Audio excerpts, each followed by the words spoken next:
présenter brièvement. Nom, prénom, année de master, quelle université? Bonjour, je m'appelle Philippine Chachignon, je suis en Master 2 de Psychologie sociale de la santé et accessoirement je suis déléguée de la promo. Présentez le master auquel vous faites partie. Donc je suis donc dans ce Master de Psychologie sociale de la santé. C'est un master qui nous prépare à la fois à la prise en charge des publics, patients, usagers, etc. Qui nous prépare aussi à faire de la prévention et puis également à animer des groupes thérapeutiques ou groupes de parole ou groupes de travail, etc. Voilà, c'est un master qui, du coup, est très axé forcément, comme son nom l'indique, sur la santé et la maladie, et donc avec une approche psychosociale. La question suivante est quelles sont les finalités de ce master? Les finalités de ce master, c'est soit vous intégrez à la suite du diplôme une structure socio-sanitaire, un hôpital, une association, ou éventuellement vous pouvez aussi travailler avec des partenaires de santé, répondre à des appels d'offres. Voilà. Après, ça prépare pas forcément à être en cabinet, enfin, c'est pas recommandé d'être en cabinet d'emblée après le master, quoi. Donc, ce qui est bien, c'est d'avoir une pratique dans une structure. Quels types de stages sont valorisés pour y entrer? Donc, pour entrer dans le master, moi personnellement, j'ai fait un stage en hôpital, à l'hôpital de la Conception, en addictologie et en psychiatrie. Mais je pense que en fait, vous pouvez faire un stage dans n'importe quelle structure. L'important, en fait, c'est plutôt votre positionnement et votre approche de l'humain et votre vision de l'homme. Je reprends un peu les termes de mes profs, notamment Emmanuel Le Barbanchon et Thémis Apostolidis, qui nous questionnent beaucoup sur notre vision de l'homme et de sa place dans la société. Donc voilà, il n'y a pas de stage type. L'important, c'est de savoir comment vous vous positionnez en tant que futur praticien. Quel TER faut-il choisir?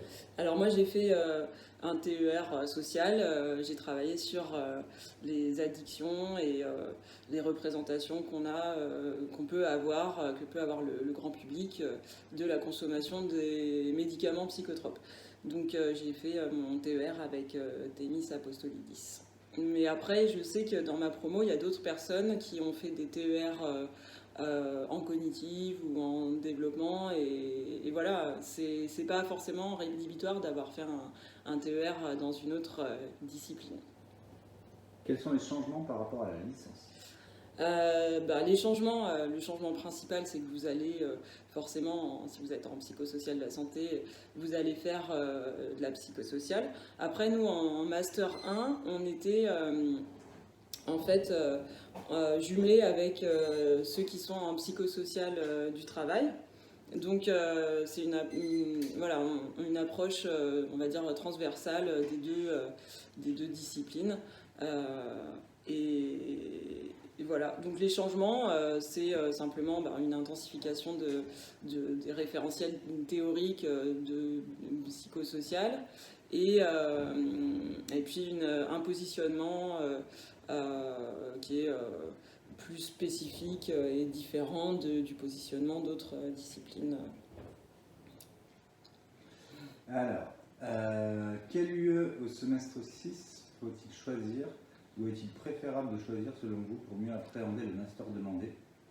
Alors du coup, pour se préparer au mieux à la sélection et pour avoir des connaissances théoriques plus approfondies en psychologie sociale, ce que je vous recommande, c'est de choisir l'UE qui se rapproche à la théorie des représentations sociales, puisqu'on va beaucoup s'en servir dans notre cursus.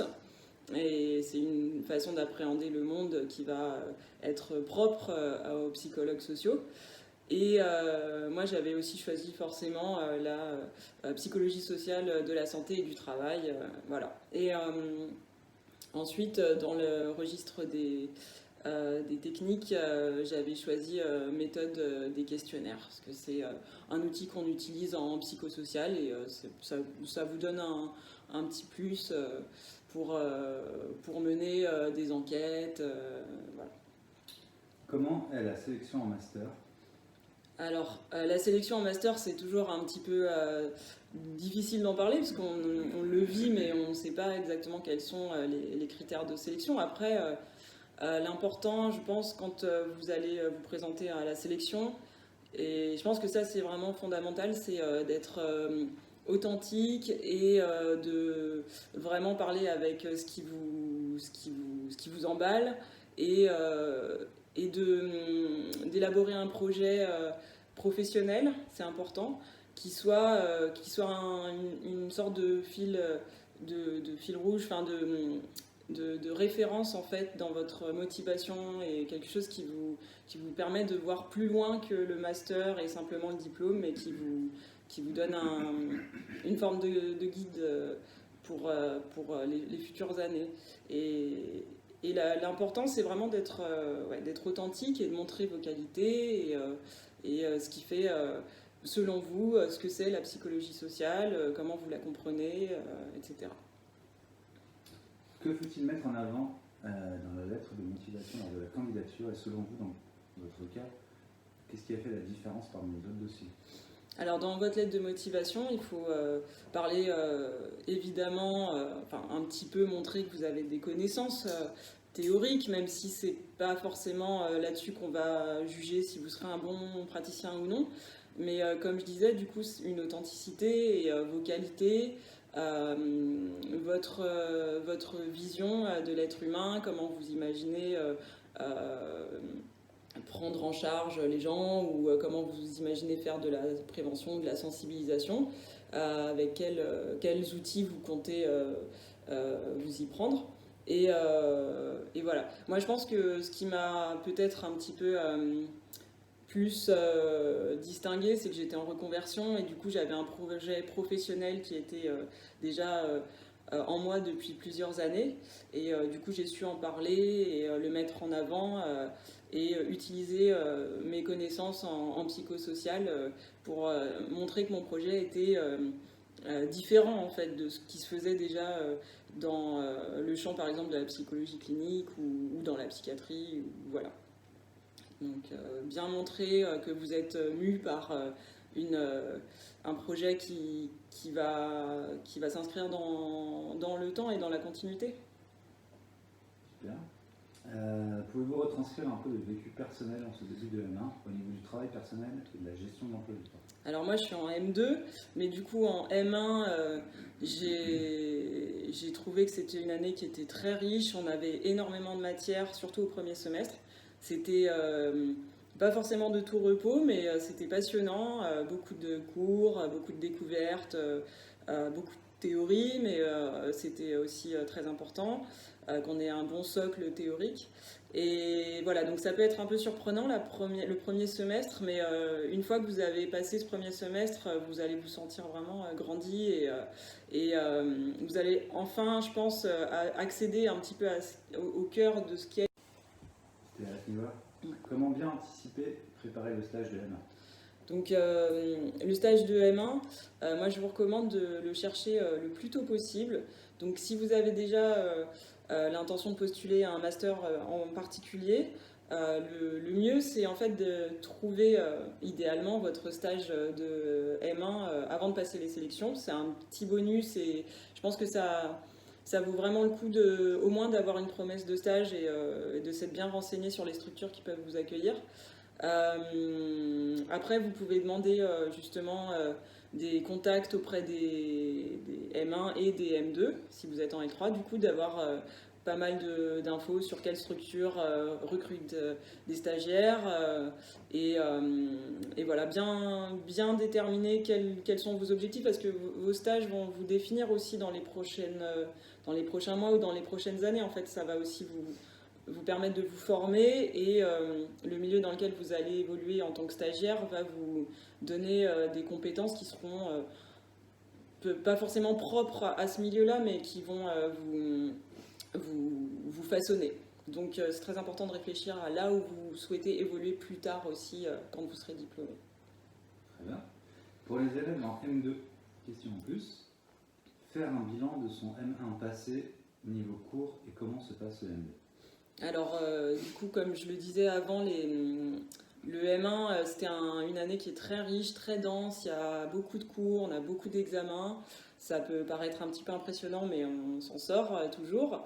Il faut bien s'organiser, essayer de vraiment anticiper les examens, de pas trop bosser au dernier moment parce que sinon on peut être vite débordé. Il faut s'entraider, il faut essayer de trouver de l'étayage auprès des autres élèves de votre promo et de compter sur l'entraide et la solidarité qui va s'installer au sein du groupe. Et voilà, et pas hésiter à demander des infos au M2. Voilà. En ce qui concerne le M2, c'est une année qui est passionnante parce qu'on a beaucoup d'intervenants extérieurs, ce qu'on n'avait pas en M1. Donc on a énormément de professionnels qui sont déjà dans des structures, donc qui vont nous permettre de comprendre comment on peut s'insérer professionnellement après, et aussi qui ont un positionnement qui est donc propre au fait de travailler, et pas, au fait de travailler avec des publics, et qui est différent du coup de celui des profs. Qui nous apprennent d'autres choses. Donc les deux approches sont très complémentaires, les profs d'un côté et les intervenants de l'autre. Donc c'est une année qui est en M2 qui est vraiment très très chouette et très stimulante et on se sent devenir de plus en plus futurs professionnels et futurs psy. On comprend beaucoup mieux la place qu'on aura à jouer plus tard dans ce champ professionnel. Comment bien réussir son stage et son mémoire de M1, les erreurs à ne pas faire ou les petits tips qui peuvent aider? Alors pour bien réussir son stage, il faut essayer de trouver déjà en amont des informations sur quelles sont les structures qui sont le plus adaptées pour recruter des stagiaires.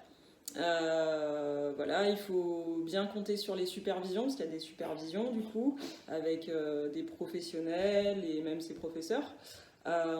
Encore une fois, il faut compter sur la solidarité, l'entraide et les supervisions informelles qui se mettent en place auprès des autres étudiants de la promo. Donc je pense qu'il ne faut vraiment pas hésiter à parler des difficultés ou des obstacles qu'on peut rencontrer en stage. Et voilà, il faut avoir, disons, une vision plus globale de ce qu'est le stage et de s'en servir aussi pour voir ce qu'on ne veut pas faire plus tard, ce qu'on veut faire, ce qui nous plaît dans le stage et ce qu'on ne veut pas faire ou ce qu'on ne veut pas répéter comme... pas forcément des erreurs, mais des choses qu'on pense être des erreurs de choix ou des choses comme ça. Après, dans le mémoire, c'est pareil, hein, toujours, je reprends ce que m'a dit Emmanuel Le Barbanchon il n'y a pas longtemps, c'est qu'il faut faire ce qui vous emballe, ce qui vous emporte. Donc, si vous choisissez un thème, une thématique au cours de votre Master 1, soyez bien sûr que c'est quelque chose qui vous plaît déjà beaucoup avant même de mettre les deux pieds dedans, parce que du coup, ça va vous suivre toute l'année, vous avez beaucoup travaillé dessus, donc il faut être vraiment super motivé par le sujet et passionné déjà avant.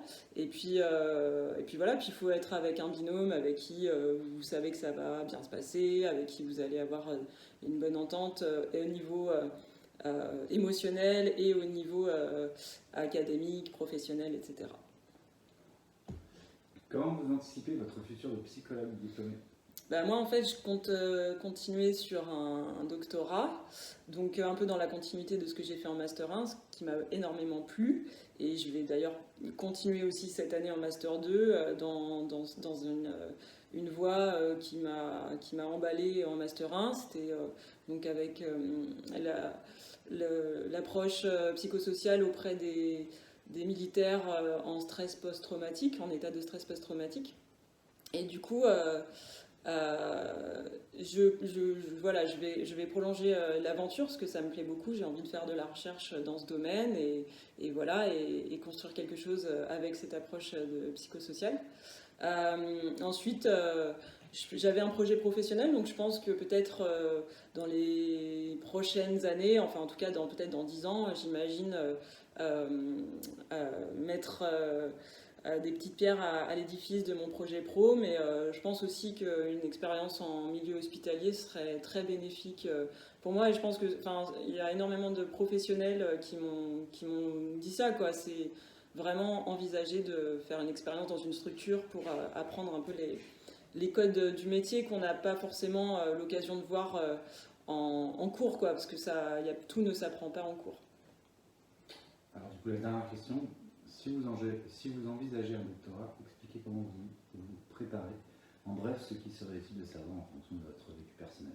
Ben, en fait, si vous voulez faire un doctorat, c'est bien d'en parler déjà avant le M2 avec un prof avec qui vous avez eu un bon feeling. Donc l'important, c'est je pense, d'être avec un prof qui a une éthique et qui a une approche, une vision qui vous correspond. En fait, il faut vraiment...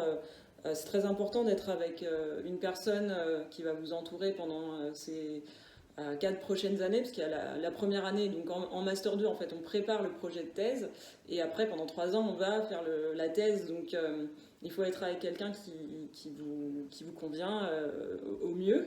Et puis après, encore une fois, il faut choisir un sujet qui vous emballe et qui corresponde aussi à votre projet pro, parce que ça va certainement... encore une fois, je reprends les termes de Madame Le Barbanchon, mais ça va vous suivre pendant longtemps. Donc le projet de thèse, il faut que ce soit vraiment quelque chose qui vous anime et sur lequel vous avez envie de bosser longtemps et qui fasse partie de votre identité. Et que vous êtes